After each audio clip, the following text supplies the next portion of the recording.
여러분은 지금 눈앞에서 자기 자식 뻘되는 병사가 이유 없이 뺨을 맞는 장면을 보신다면 어떤 기분이 드실 것 같습니까?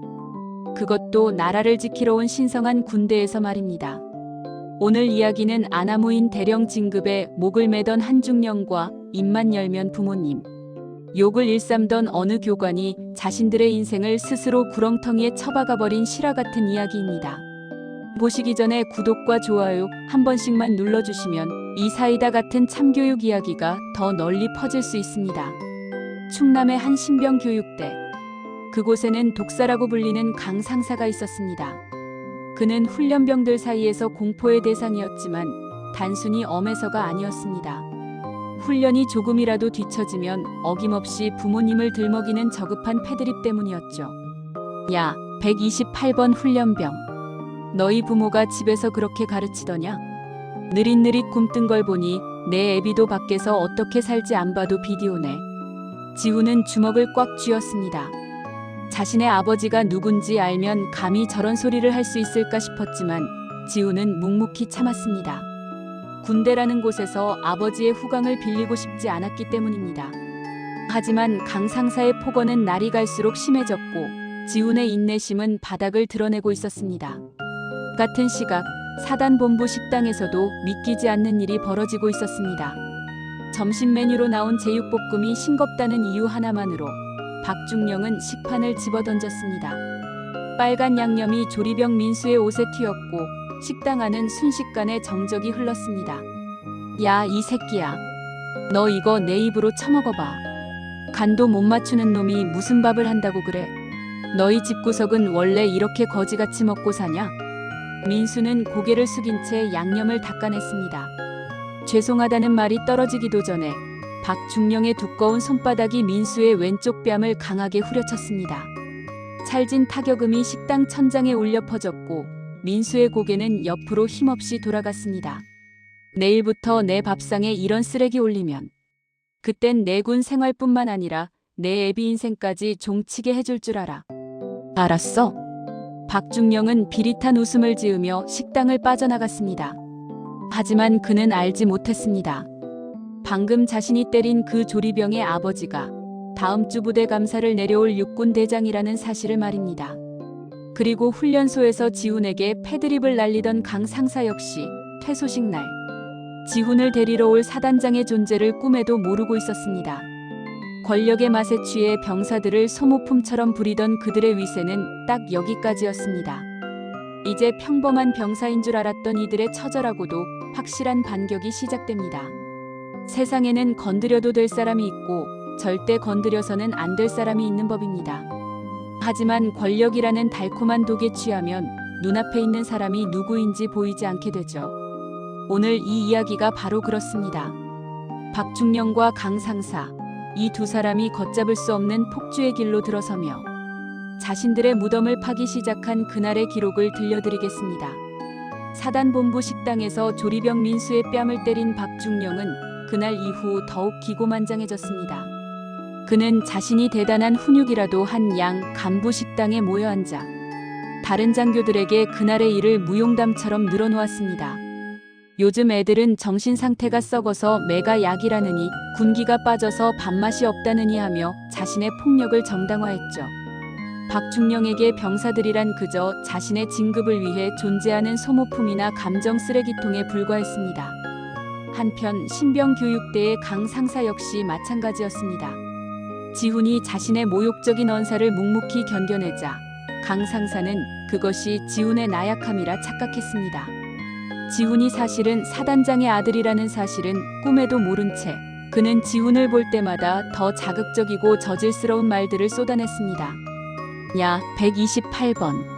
너 어제 편지 온 거 보니까 내 어머니가 교사라며? 교육자 집안에서 자란 놈이 왜 모양이 이래? 내 어머니가 너 가르칠 때도 이렇게 가르치더냐? 아니면 밖에서 딴짓하느라 자식 교육은 뒷전이었나? 지훈은 관자놀이의 핏대가 터질 듯 일어섰습니다. 하지만 그는 입술을 깨물며 참았습니다. 아버지가 항상 강조하셨던 가장 낮은 곳에서 스스로를 증명하라는 말씀을 지키고 싶었기 때문입니다. 하지만 강 상사는 지훈의 침묵을 즐기기라도 하듯 이제는 대놓고 다른 훈련병들 앞에서 지훈의 가족을 비하하는 발언을 서슴지 않았습니다. 같은 부대 안에서 벌어지는 이 두 갈래의 악행은 묘하게도 닮아 있었습니다. 한쪽에서는 계급을 무기로 육체적인 폭력을 휘두르고 다른 한쪽에서는 직책을 빌미로 정신적인 난도질을 해대고 있었죠. 민수는 뺨을 맞은 후 며칠 동안 귀에서 이명이 들릴 정도로 상태가 좋지 않았지만 조리실 구석에서 묵묵히 쌀을 씻었습니다. 그는 알고 있었습니다. 자신이 지금 여기서 화를 내거나 정체를 밝히는 것보다 더 확실하게 이 부조리를 뿌리 뽑을 방법이 있다는 것을요. 박중령은 민수가 아무런 반응이 없자 이제는 아예 민수를 개인 비서처럼 부리기 시작했습니다. 개인적인 심부름은 물론이고 주말에는 자신의 집 이삿짐을 나르는데 민수를 동원하려 했습니다. 군법상 엄격히 금지된 일이었지만 박중령에게 법은 자신보다 아래에 있는 사람들에게나 적용되는 것이었습니다. 민수야, 너 이번 주말에 외출 끊어줄 테니까 우리 집 와서 짐 좀 날라라. 너처럼 힘 좋은 놈이 와서 도와주면 금방 끝나겠지. 싫다고는 안 하겠지? 내군 생활 편하게 해줄 사람 나밖에 없다는 거 잊지 마라. 그 비열한 웃음 뒤에 가려진 민수의 눈빛은 차갑게 식어 있었습니다. 민수는 그날 저녁 휴가 복귀 때 몰래 가져와 숨겨두었던 녹음기를 꺼냈습니다. 박중령의 모든 폭언과 폭행, 그리고 부당한 지시가 하나하나 기록되고 있었습니다. 같은 시간 신병교육대의 밤은 깊어갔지만 지훈 역시 잠을 이룰 수 없었습니다. 강 상사는 야간 점호 시간에도 지훈의 관물대를 뒤엎으며 난동을 부렸습니다. 정리정돈이 불량하다는 핑계였지만 실제로는 지훈의 길을 꺾어놓겠다는 신보였죠. 바닥에 흩어진 부모님의 사진을 보며 비웃는 강 상사를 보며 지훈은 마침내 결심했습니다. 이제 일주일 뒤면 퇴소식입니다. 그날은 지훈의 아버지가 직접 사단장으로서 연설을 하러 오는 날이기도 했습니다. 지훈은 바닥에 떨어진 어머니의 사진을 정성스럽게 닦으며 속으로 되뇌었습니다.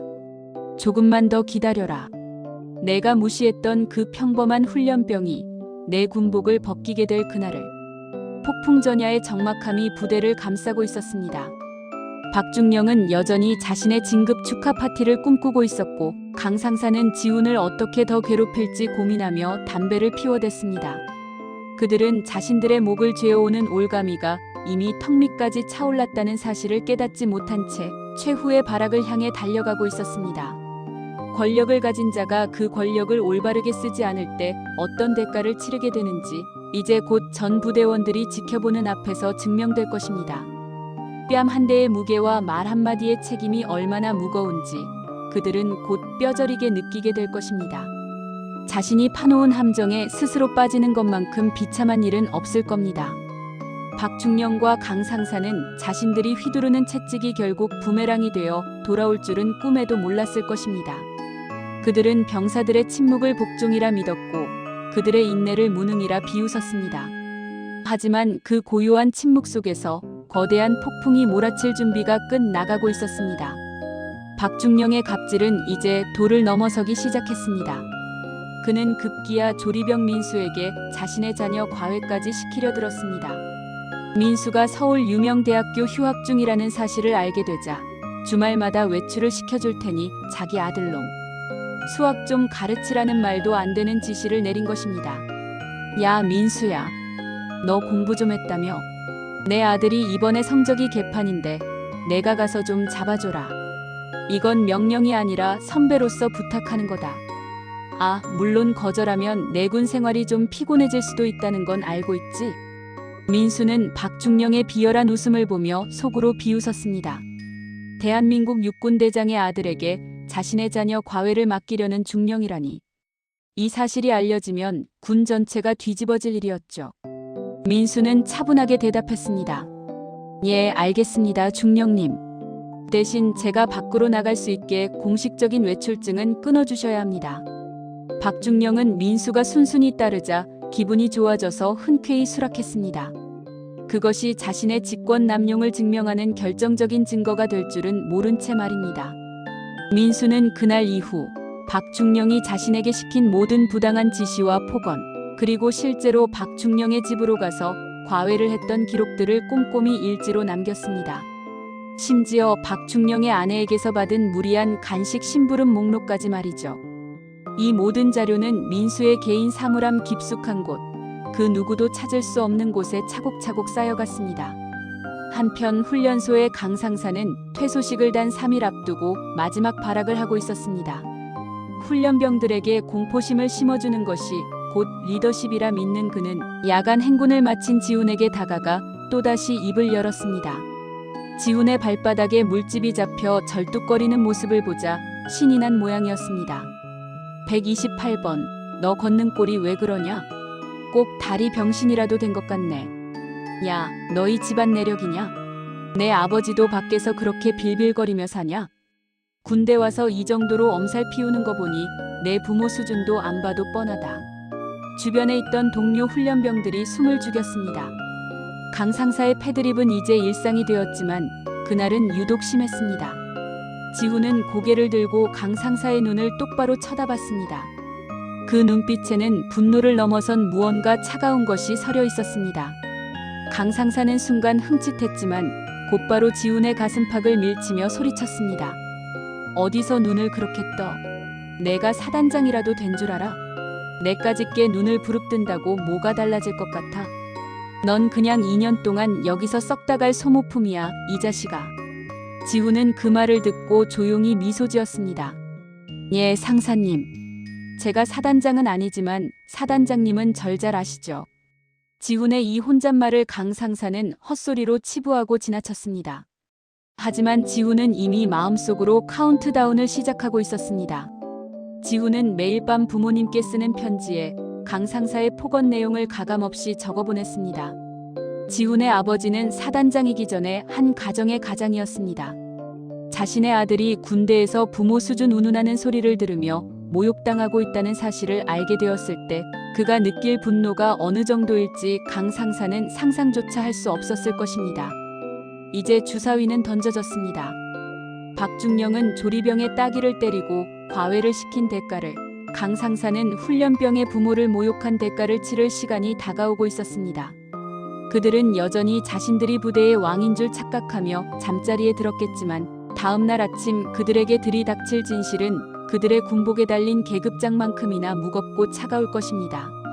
병사 한 명의 눈물이 모여 강을 이루고 그 강물이 범람하여 거대한 성벽을 무너뜨리는 순간, 우리는 그 순간을 정의라고 부릅니다. 과연 박중령과 강 상사는 그 무시무시한 정의의 심판대 앞에서 어떤 표정을 지을까요? 이번 파트에서는 빌런들의 만행이 멈추지 않는 가운데 주인공들이 반격을 위해 쳐놓은 그물이 서서히 조여지는 과정을 담았습니다. 하늘이 무너지기 전에는 반드시 징조가 있는 법입니다. 하지만 오만의 눈이 먼 자들은 그 징조를 보지 못하죠. 박중령과 강 상사는 자신들이 저지른 일들이 얼마나 거대한 파도를 몰고 올지 꿈에도 모른 채 마지막까지 병사들을 벼랑 끝으로 몰아세우고 있었습니다. 박중령은 이제 대놓고 조리병 민수를 자신의 전용 요리사처럼 부렸습니다. 부대 회식도 아닌 자신의 사적인 술자리에 민수를 불러 안주를 만들게 했고 심지어 술을 따르라는 모욕적인 지시까지 내렸습니다. 민수야, 너 대학 다닐 때 술 좀 마셨지? 장교가 주는 술은 영광인 줄 알고 받아 마셔야 하는 거야. 그리고 이 안주 간이 왜 이래? 너 저번에 한 대 맞고도 아직 정신을 못 차렸구나. 박중령은 낄낄거리며 민수의 어깨를 툭툭 쳤습니다. 그것은 격려가 아니라 명백한 위협이었습니다. 민수는 무표정한 얼굴로 술잔을 채웠습니다. 하지만 그의 주머니 속에서는 녹음기가 조용히 돌아가고 있었습니다. 박중령이 내뱉는 음담패설, 부대 공금을 횡령했다는 자랑 섞인 고백, 그리고 병사들을 벌레 취급하는 발언들이 빠짐없이 기록되었습니다. 민수는 이미 자신의 아버지, 육군대장에게 모든 상황을 보고한 상태였습니다. 아버지는 처음에 아들의 군 생활에 개입하지 않으려 하셨지만 아들이 겪은 폭행과 직권 남용 사례를 전해 듣고는 서늘한 목소리로 말씀하셨습니다. 민수야, 군대는 계급사회지만 인간의 존엄성까지 계급으로 나눌 수는 없는 거다. 내가 참아온 시간들이 헛되지 않게 해주마. 그 말씀은 곧 박중령에게 내려질 사형 선고나 다름없었습니다. 한편 신병교육대의 강 상사 역시 퇴소식 전날까지 지훈을 괴롭히는 재미에 푹 빠져 있었습니다. 그는 지훈을 따로 불러내어 내무반 바닥을 하츠라는 비인간적인 지시를 내렸습니다. 야, 128번. 너희 아버지가 사회에서 대단한 사람이라도 되는 줄 아나 본데 여기선 내가 왕이야. 내 아버지가 여기 와서 내 구두라도 닦아준다면 모를까. 넌 내 밑에서 기어다녀야 해. 알았어? 당장 바닥 안 닦아? 지훈은 강 상사의 발밑에 엎드린 채 바닥을 닦았습니다. 하지만 그의 머릿속에는 내일 아침 연병장에 들어설 아버지의 성광 차량이 그려지고 있었습니다. 강 상사는 지훈의 굴욕적인 모습을 보며 승리감에 취해 침을 뱉었습니다. 내일 퇴소식 때 내 부모 오면 내가 똑똑히 말해줄 거다. 자식 교육 이따위로 시키지 말라고. 알겠냐? 지훈은 낮게 대답했습니다. 예, 상사님. 꼭 저희 아버지께 직접 말씀해 주십시오. 기다리고 있겠습니다. 강 상사는 지훈의 대답이 비아냥거리는 것 같아 발로 지훈의 엉덩이를 걷어찼지만 지훈은 신음소리 한 번 내지 않았습니다. 그날 밤 부대 안에는 묘한 긴장감이 흘렀습니다. 박중령은 내일 있을 사단장의 방문을 앞두고 자신의 실적을 부풀릴 보고서를 검토하며 미소 지었고, 강 상사는 내일 훈련병 부모들 앞에서 뽐낼 자신의 늠름한 모습을 상상하며 전투복을 다렸습니다. 그들은 자신들이 다리고 있는 그 전투복이 내일이면 수치스럽게 벗겨질 것이라는 사실을 전혀 예상하지 못했습니다. 한쪽에서는 사성 장군의 아들이, 다른 한쪽에서는 사단장의 아들이 조용히 복수의 칼날을 갈고 있었다는 사실을 말입니다. 이제 태양이 뜨면 연병장에는 정의의 심판이 내려질 것입니다. 박중령의 따귀와 강 상사의 패드립이 어떤 부메랑이 되어 그들의 가슴을 꿰뚫을지 이제 곧 밝혀집니다. 진실은 침묵 속에 잠들지 않습니다. 다만 더 크게 터지기 위해 잠시 숨을 죽이고 있을 뿐입니다. 운명의 날은 밝았습니다. 사단본부 식당은 아침부터 분주했습니다. 오늘은 전 부대의 급양 상태를 점검하기 위해 상급 부대에서 높은 분이 방문하기로 예정된 날이었기 때문입니다. 박중령은 평소보다 더욱 날이 선 목소리로 조리병들을 닥달했습니다. 특히 그의 타깃은 어김없이 민수였습니다. 야, 김민수. 너 오늘 똑바로 안 해? 손님 오시는데. 내 그 지저분한 앞치마가 우리 부대 얼굴인 줄 몰라. 어제 내가 시킨 숙제는 다 끝냈고. 박중령은 민수의 옆구리를 쿡 찌르며 비열하게 속삭였습니다. 어제 민수가 대신 해준 자기 아들의 과제물을 확인하며 만족스러운 듯 헛기침을 내뱉었죠. 그는 오늘 방문하는 귀빈이 누구인지 정확히 전달받지 못한 상태였습니다. 그저 사령부의 고위 간부 정도로만 알고 있었기에 적당히 비위를 맞추면 자신의 대령 진급에 큰 도움이 될 것이라 굳게 믿고 있었습니다. 잠시 후 식당 입구에 검은색 세단 여러 대가 멈춰 섰습니다.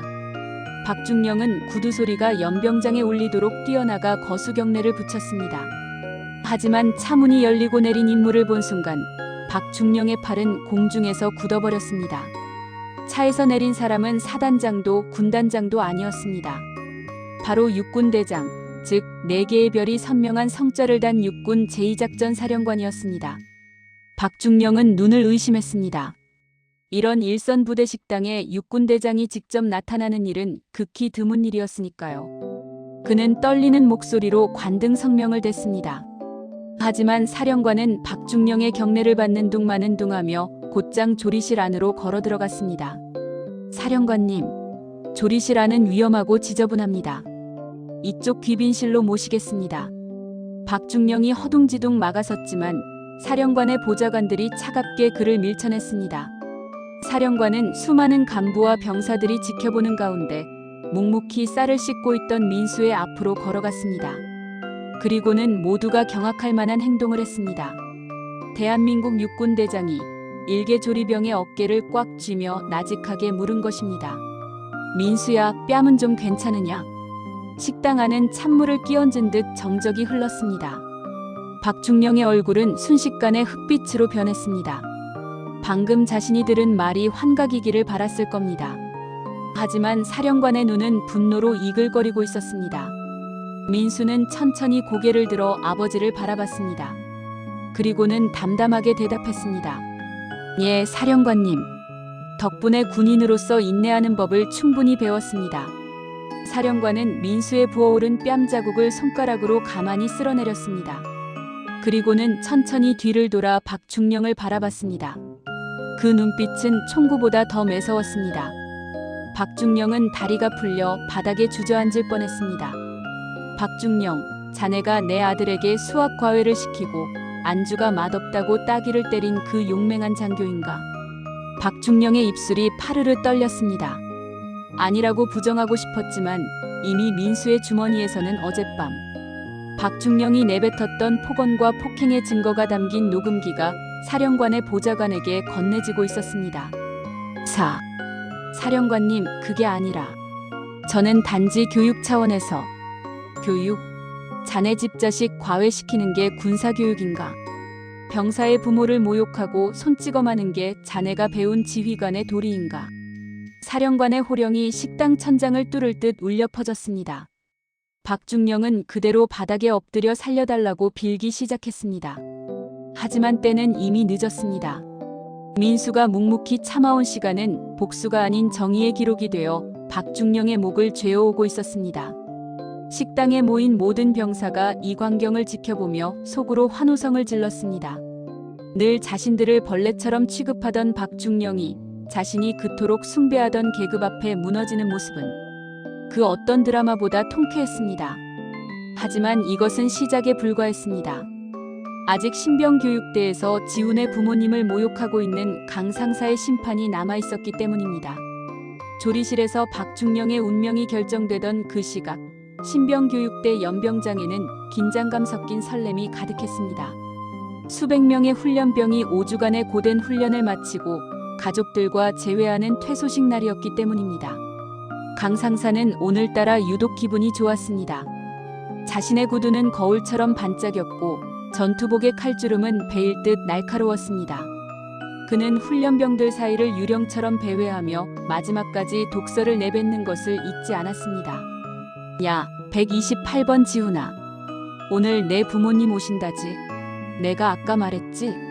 내 교육 상태 보니까 부모님 얼굴 좀 뵙고 진지하게 상담 좀 해야겠다고. 감히 교사라는 양반들이 자식을 이따위로 키워서 되겠냐고 말이야. 강 상사는 지훈의 귓가에 대고 비릿하게 웃었습니다. 지훈은 아무런 대꾸 없이 정면만을 응시했습니다. 그 무표정한 얼굴이 강 상사를 더욱 자극했습니다. 강 상사는 지훈의 가슴팍에 달린 명찰을 툭 치며 한마디 더 보탰습니다. 너 오늘 사단장님 오시는 거 알지? 사단장님은 나처럼 자애로운 분이 아니시다. 너 같은 놈 하나는 단칼에 날려버리실 분이지. 어디 오늘 내 부모 앞에서 망신 한번 제대로 당해봐라. 드디어 퇴소식 시작을 알리는 군악대의 연주가 울려 퍼졌습니다. 연병장 입구로 사단장의 성광 차량인 검은색 세단이 위엄있게 들어왔습니다. 강 상사는 대호의 맨 앞에서 가장 절도 있는 자세로 거수경례를 준비했습니다. 사단장에게 잘 보이기만 하면 다음 진급은 따놓은 당상이라 믿었기 때문입니다. 차문이 열리고 별 2개가 선명한 전투복 차림의 사단장이 내렸습니다. 강 상사는 목이 터져라 관등 성명을 외치며 경례를 붙였습니다. 그런데 사단장의 발걸음이 예사롭지 않았습니다. 사단장은 단상으로 향하는 대신 훈련병들의 대열 사이로 성큼성큼 걸어 들어왔습니다. 수많은 부모님과 장병들의 시선이 사단장의 행보에 집중되었습니다. 사단장이 멈춰 선 곳은 다름 아닌 128번 훈련병 지훈의 앞이었습니다. 강 상사는 당황했습니다. 설마 사단장님이 저 문제아를 징계하시려는 건가? 강 상사는 기회를 놓치지 않고 사단장 옆으로 다가가 아첨 섞인 목소리로 보고했습니다. 사단장님, 이 훈련병은 평소 태도가 불량하고 정신 상태가 썩어 있어서 제가 특별히 교육 중이었습니다.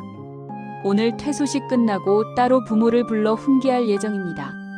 사단장은 강 상사의 말을 듣고는 천천히 고개를 돌려 그를 바라봤습니다. 그 눈빛은 영하 30도의 혹함보다 더 차가웠습니다. 사단장은 강 상사를 무시한 채 지훈의 삐뚤어진 베레모를 정성스럽게 바로 잡아주었습니다. 그리고 연병장이 떠나가라 큰 소리로 물었습니다. 지훈아, 아버지가 왔다. 그동안 고생 많았지? 순간 연병장은 정적에 휩싸였습니다. 강 상사는 자신의 귀를 의심했습니다. 방금 사단장이 뭐라고 했는지 뇌가 정보를 처리하기를 거부하는 것 같았습니다. 지훈은 그제야 입가에 옅은 미소를 띠며 아버지에게 거수경례를 붙였습니다. 충성. 훈련병 지훈, 무사히 훈련을 마쳤음을 보고합니다. 아버지, 그리고 상사님이 아버지를 꼭 뵙고 싶어 하셨습니다. 지훈의 말이 떨어지기 무섭게 사단장의 시선이 강 상사에게 꽂혔습니다. 강 상사의 얼굴은 순식간에 하얗게 질리다 못해 푸른 빛을 띠기 시작했습니다. 다리가 후들거려 서 있는 것조차 기적처럼 보였습니다. 강 상사라고 했나? 자네가 내 아들에게 내 구두를 닦으라느니 부모 교육 수준이 이따위냐느니 했던 그 훌륭한 교관인가? 사단장의 목소리는 낮았지만 연병장 전체에 울릴 만큼 서슬퍼런 위엄이 있었습니다. 강 상사는 입만 뻥긋거릴 뿐 아무런 말도 나오지 않았습니다. 지훈이 매일 밤 쓴 편지에는 강 상사가 내뱉은 모든 패드립과 가혹행위가 날짜와 시간까지 정확히 기록되어 있었습니다. 자네가 보고 싶어 하던 그 부모가 바로 나다. 어디 한번 내 면전에서 자식 교육 똑바로 시키라고 말해보게. 기다리고 있지 않나. 강 상사는 그대로 연병장 바닥에 무릎을 꿇었습니다. 수백 명의 훈련병과 부모님들이 보고 있는 그 공개적인 자리에서 독사라 불리던 강 상사의 권위는 한순간에 쓰레기통에 처박혔습니다.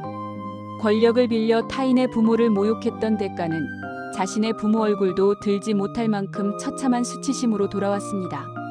한 사람은 육군대장의 아들인 줄 모르고 따귀를 때렸고 또 한 사람은 사단장의 아들인 줄 모르고 부모님을 욕했습니다. 우연이라고 하기엔 너무나 가혹한 이 운명의 장난 앞에 박중령과 강 상사는 자신들이 세운 오만의 성벽이 얼마나 모래성 같았는지 비로소 깨닫게 되었습니다. 이제 그들에게 남은 것은 영광스러운 전역이 아니라 군법의 서슬퍼런 심판뿐이었습니다. 사단본부 회의실은 공포 영화의 한 장면처럼 무거운 정적이 감돌았습니다. 한가운데는 박중령이 땀을 비오듯 흘리며 서 있었고 그 앞에는 육군 제2작전사령관과 사단장이 나란히 앉아 있었습니다. 사령관은 민수가 제출한 녹음기를 책상 위에 올려두었습니다. 재생 버튼을 누르자 박중령의 비열한 목소리가 회의실 가득 울려 퍼졌습니다. 너희 집구석은 원래 이렇게 거지같이 먹고 사냐? 내일부터 내 밥상에 이런 쓰레기 올리면 내 애비 인생까지 종치게 해줄 줄 알아. 자신의 목소리가 흘러나올 때마다 박중령의 고개는 점점 더 바닥으로 처박혔습니다. 사령관은 녹음기를 끄고 나직하게 물었습니다. 박중령, 내 인생을 종치게 해주겠다고 호언장담하더니 지금은 왜 입을 열지 못하나? 박중령은 살려달라는 말조차 입 밖으로 내지 못했습니다. 녹음기 안에는 폭언뿐만 아니라 부대 공금으로 개인 식재료를 사고 병사를 사적으로 부려 집안일을 시킨 증거까지 고스란히 담겨 있었기 때문입니다. 동시에 신병교육대의 강 상사 역시 헌병대에 압송되었습니다. 그는 사단장의 아들인 지훈에게 가했던 가혹행위와 패드립에 대해 조사를 받기 시작했습니다. 처음에는 훈련의 일환이었다고 발뺌하던 강 상사였지만 지훈이 5주 동안 매일 기록해온 일기와 동료 훈련병들의 일관된 증언 앞에서는 무너질 수밖에 없었습니다. 특히 그가 지훈에게 내 아버지가 내 구두라도 닦는다면 모를까라고 했던 발언은 하극상을 넘어선 심각한 군기관 문란죄로 적용되었습니다. 박중령과 강 상사는 그날로 직위 해제되었습니다. 박중령은 대령 진급은커녕 연금조차 불투명한 상태로 군사재판에 넘겨졌습니다. 부하 병사들을 노예처럼 부리고 폭행한 죄, 그리고 직권을 남용해 사적인 이익을 취한 죄목이 추가되었습니다. 그가 그토록 자랑스러워하던 중령 계급장은 이제 그를 올가매는 쇠사슬이 되었습니다. 강 상사 또한 마찬가지였습니다. 그는 훈련병들을 보호하고 교육해야 할 교관의 본분을 망각하고 자신의 지위를 이용해 병사들에게 지울 수 없는 정신적 상처를 준 죄로 불명의 전역의 길을 걷게 되었습니다. 평생을 군에서 보냈던 그의 경력은 패드립 교관이라는 수치스러운 꼬리표와 함께 한순간에 지워졌습니다. 이들의 몰락은 부대 전체에 거대한 파장을 일으켰습니다. 병사들은 환호했습니다. 계급이 높다는 이유로, 직책이 위라는 이유로 타인의 인격을 짓밟던 자들이 어떻게 파멸하는지 똑똑히 목격했기 때문입니다. 민수와 지훈은 다시 평범한 병사로 돌아갔습니다. 사령관의 아들로도 사단장의 아들로도 아닌 그저 나라를 지키는 한 명의 군인으로서 말입니다. 하지만 심판은 여기서 끝이 아니었습니다. 이 사건을 계기로 부대 내의 모든 부조리에 대한 전수조사가 시작되었습니다. 박중령과 강 상사가 남긴 악취를 지우기 위해 군은 뼈를 깎는 쇄신을 약속했습니다. 권력은 누군가를 짓밟기 위한 도구가 아니라 누군가를 지키기 위한 방패여야 한다는 평범한 진리가 다시금 부대에 새겨지는 순간이었습니다. 폭풍이 지나간 자리에는 맑은 하늘이 오기 마련입니다. 하지만 그 폭풍은 단순히 지나가는 것이 아니라 썩은 나뭇뿌리까지 통째로 뽑아버리는 강력한 위력을 지니고 있었습니다. 박중령과 강 상사가 압송된 직후 부대는 그야말로 발칵 뒤집혔습니다. 단순히 두 사람의 처벌로 끝날 문제가 아니었기 때문입니다. 육군본부와 국방부에서는 이번 사건을 군 기강문란의 심각한 사례로 규정하고 해당 부대에 대한 고강도 감사를 지시했습니다.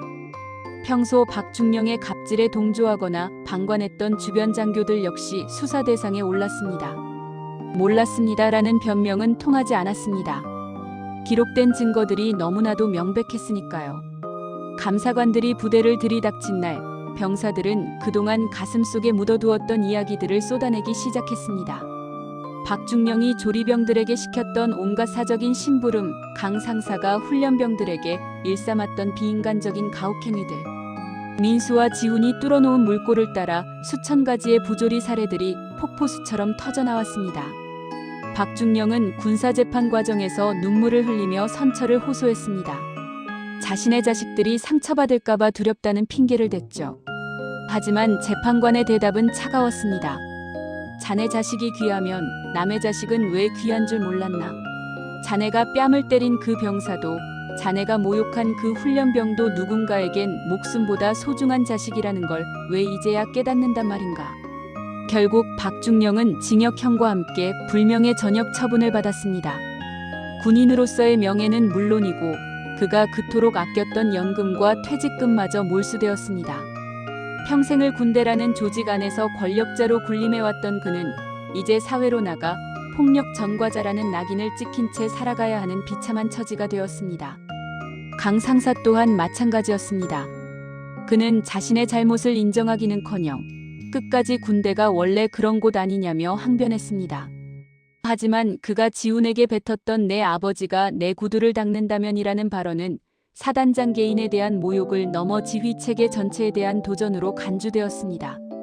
그는 가장 낮은 수준의 징계를 받고 군복을 벗었습니다. 그가 훈련병들을 괴롭히며 즐거워하던 그 연병장은 이제 그가 다시는 발을 들릴 수 없는 금단의 땅이 되었습니다. 부대의 분위기는 180도 달라졌습니다. 새로운 사단본부 식당은 더 이상 공포의 장소가 아니었습니다. 민수는 이제 마음 편히 국을 끓이고 고기를 볶았습니다. 누구도 민수에게 따귀를 때리거나 과외를 시키지 않았습니다. 오히려 간부들이 먼저 다가와 오늘 국맛이 정말 좋다며 따뜻한 인사를 건넸습니다. 지훈 역시 자대 배치를 받은 후 평범하지만 보람찬 군 생활을 이어갔습니다. 사단장의 아들이라는 사실이 알려졌지만 그는 결코 특권을 누리려 하지 않았습니다. 오히려 동료들의 고충을 가장 먼저 듣고 부조리한 일이 생기면 당당하게 목소리를 내는 진짜 군인으로 거듭났습니다. 권력이라는 것은 칼과 같습니다. 누군가를 요리하고 대접하는 데 쓰면 맛있는 음식을 만들어내지만 누군가를 찌르고 위협하는 데 쓰면 결국 자기 자신도 상처 입히게 됩니다. 박중령과 강 상사는 그 칼날을 거꾸로 쥐고 휘둘렀고 결국 그 날카로운 진실의 칼날에 자신들의 인생이 베어나갔습니다. 이 사건은 대한민국 모든 군부대에 전설처럼 퍼져나갔습니다. 어느 부대 조리병 아버지가 사성 장군이라더라, 어느 훈련병 아버지가 사단장이라더라는 소문보다 더 중요한 교훈을 남겼죠. 그것은 바로 계급장 뒤에 가려진 인간의 존엄성을 무시하는 자는 반드시 그 계급장에 의해 파멸한다는 엄중한 경고였습니다. 폭풍이 휩쓸고 간 부대에는 이제 차갑고 무거운 공기 대신 사람 냄새 나는 온기가 감돌기 시작했습니다. 박중령과 강상사라는 거대한 악의 축이 사라지자 그늘에 가려져 있던 평범한 이들의 선함이 하나둘 빛을 발하기 시작한 것입니다. 민수는 여전히 조리실의 아침을 열었습니다. 하지만 이제 그의 뺨에는 붉은 자국 대신 밝은 미소가 머물렀습니다. 사령관의 아들이라는 소문이 퍼졌지만 민수는 결코 어깨에 힘을 주지 않았습니다. 오히려 그는 더 열심히 국자를 휘둘렀고 동료 조리병들의 복지 향상을 위해 앞장섰습니다.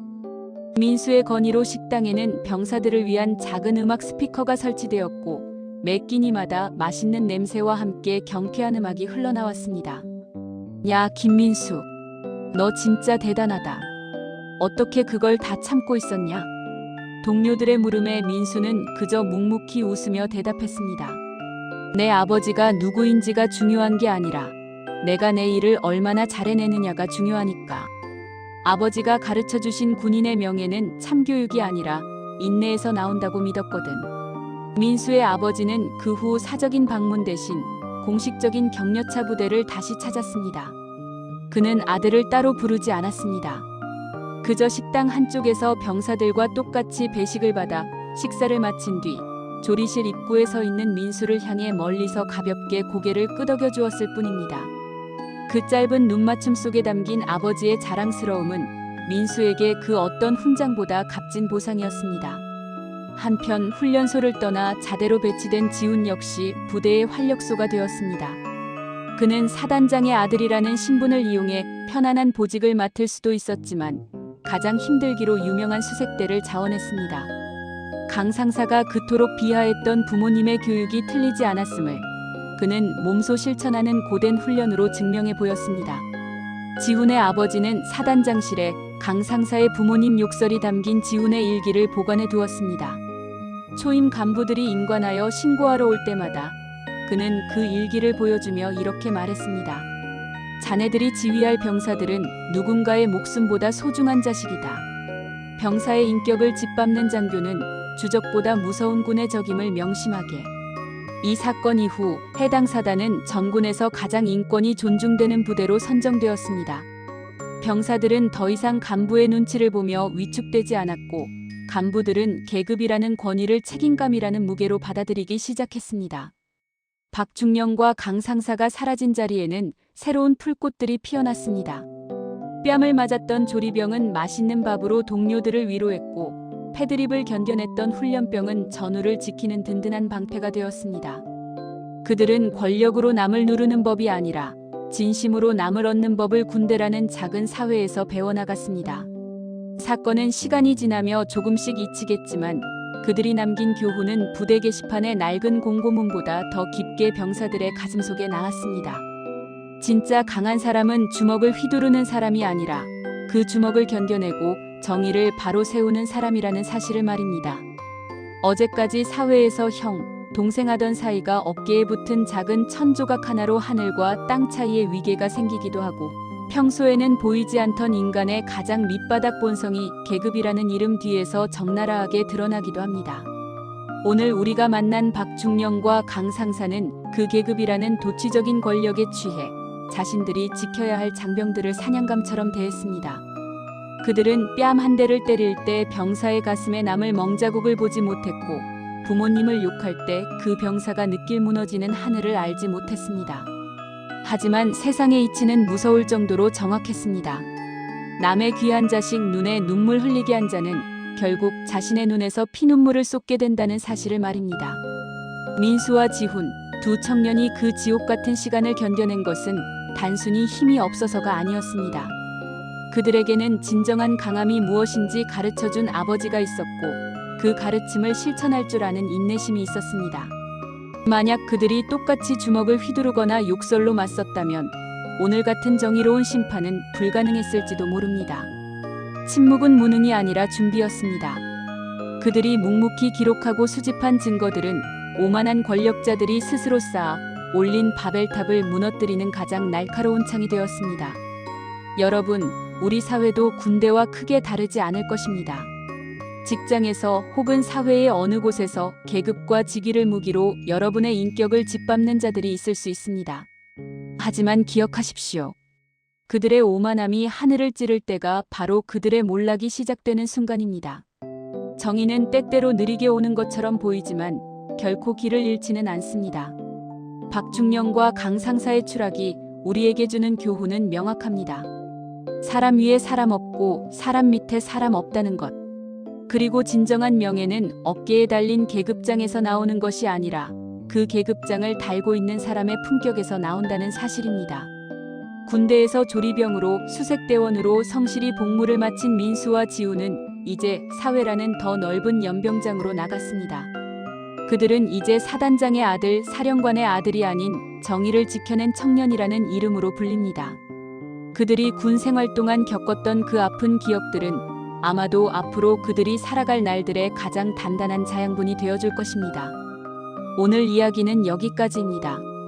억울한 일을 당하고도 묵묵히 참고 계신 모든 분께 오늘 이 이야기가 작은 위로와 희망이 되었기를 바랍니다. 여러분의 삶에도 반드시 사이다 같은 정의의 순간이 찾아올 것이라 믿습니다.